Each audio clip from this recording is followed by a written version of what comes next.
Have you heard anything about like how it's doing now that it's on Netflix? Like, are views up? Are they down? What are we talking? So they are regularly cracking the number one spot on the US charts. Oh wow. Globally, it's hit and miss because it's like the different regions have different Netflix setups and stuff. But like there's two things on Netflix that I think are driving a huge amount of viewership. Number one is Raw happening every Monday night, every Monday morning, or every Tuesday morning. It's the number one, even Tuesday morning still. People are watching that. But they just announced at WrestleMania they're doing a show called WWE Unreal, which is like Drive to Survive, which is the F1 show where they went behind the scenes and talked to all the drivers and stuff like that. They're going to do that exact same thing for WWE. And if you saw the impact that Drive to Survive had on the US market for F1 and how the cards sort of responded to that, you're going to see very, very similar things hopefully happen for wrestling now that that show is on. And the preview, like they showed like kind of like a trailer for it, looks absolutely like anything we've never seen anything like it for wrestling. Yeah, it's gonna be sweet. Oh wow. Adam, have you been watching LFG? Yes, yeah, that's really cool. Yeah. What's LFG? Legends and Future Greats. It's kind of like what would you describe it? Like The Voice. It's like for wrestling. For wrestling, yeah, it's kind of weird. So you have like these legends, Yeah. and then they have Undertaker and a few others, people that are not necessarily like in NXT, which is like the developmental, that are just starting off, and then they get to pick their coaches and like they get to pick a winner and like stuff The Voice, like that. And this gets them like into NXT or another one of the. Yes. Okay. Yeah. So it gets them a WWE contract. They actually just had the finale last night.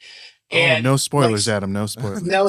No spoilers. But like, it's a really cool show because I think they're trying to create content for Tubi and other sort of like non-traditional cable outlets. Yeah. And like one of the things that comes out of this is you get to see one of the contestants was a former Olympian. She had actually really, yeah, she's really cool. And she was at WrestleMania a couple of years ago and did a thing in the ring, but now she's like in this to really get back onto TV with NXT. So yeah, they'll transition the winner into sort of their NXT role, however that might be. And if you're an old school wrestling fan, Tough Enough sort of did a lot of the same thing back in the day.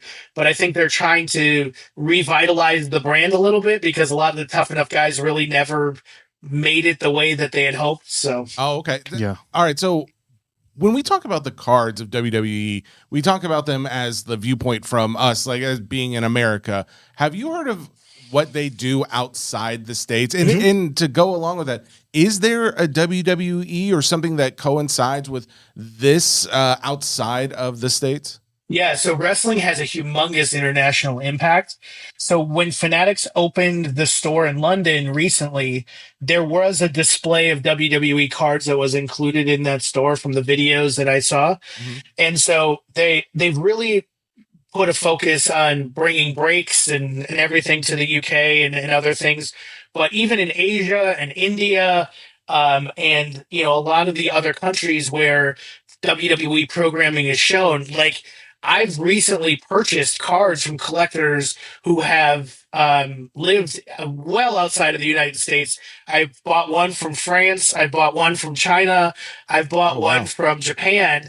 And like, it's crazy to interact because most of the negotiation that happens on these deals is done through Google Translate. So it's really cool to see how you communicate through these new platforms. Like there's a version of eBay that exists in all of these different countries.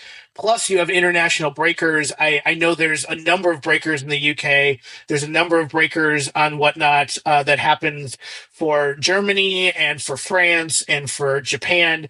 And then on Fanatics Live, I believe they're trying to get it extended a little bit out beyond the US borders, Canada, etc. Yeah. So I mean, like, there's a huge international audience for WWE, and that's one of the reasons why the cards have gone so crazy is that people are buying them all over the world. Are there leagues outside? Like, Yes. There's MLB in Japan and other places, but like, is there, so what is that?